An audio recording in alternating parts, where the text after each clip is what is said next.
So, and I was joined by Adam, who was talking about microservices in JavaEE.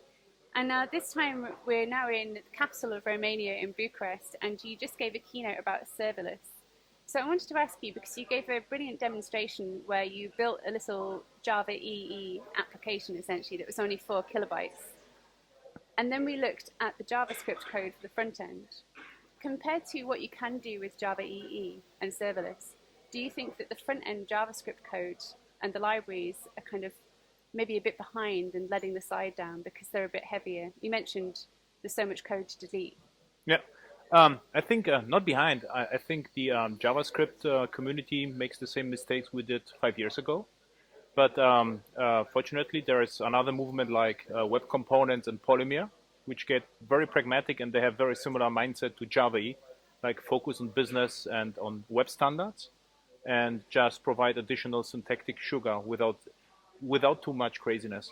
So, what I try to express in the keynote is that it somehow converges. So, like the serverless ideas we already have in JavaEE, this was actually the point, and we get it in the JavaScript world as well. So there's coming a point in the future where the two will work really well together. It works right now perfectly. It is not obvious that the ideas are the same, because the JavaScript people tend to hate Java, and the Java developers tend to hate JavaScript. So it's like mutual hating. But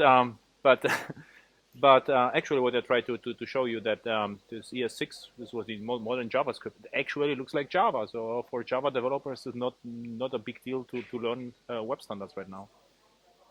What's your recommendation in terms of JavaScript libraries to use with a serverless application? Actually, this is also interesting. I have exactly the same approach what I have in JavaEE and Java. So I look at the standards, what is coming up, and try to build a similar architecture to standards as possible. So for instance, in the JavaScript world and HTML world, we get like Fetch, which is like a very lean HTTP client. And it's not available in all browser, but there's so-called polyfill, like a patch. And if you use it right now, in one day, you could delete the patch, and then your application becomes leaner. This is what we did for years with JavaEE, or at least what I did in my architectures. And you can do the same in JavaScript. So if you have the same mindset for JavaEE developer, you can build a very lean JavaScript architectures, actually. What's your pet project at the moment using JavaScript and JavaEE?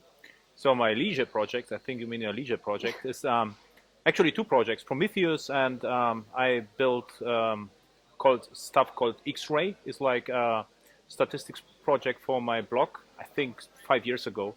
And it runs with Hazelcast, JavaEE, and exposes the statistics using REST. And so first I would like to do is to implement some charts with JavaScript and just using web standards. At the same time, I created also a JavaScript project which exposes Docker, some status apps with Angular 1. It was a very old one. And I would also like to rework that with, or rebuild this with web standards. And the last one, there's a Prometheus. It's like monitoring dashboard, very modern monitoring tool, which is using cloud environments. And I would like to connect this with application servers, which I partially already did. So there is a project called Lightfish, which captures glassfish monitoring data and stores in database. And I would like to expose it in Prometheus format. And not only this, also business monitoring from apps. And implement, monitoring for microservices. So this is actually, and the last one I will try to hack in flight back to Munich. So today, and the other ones, let's see how much leisure I will get. Okay.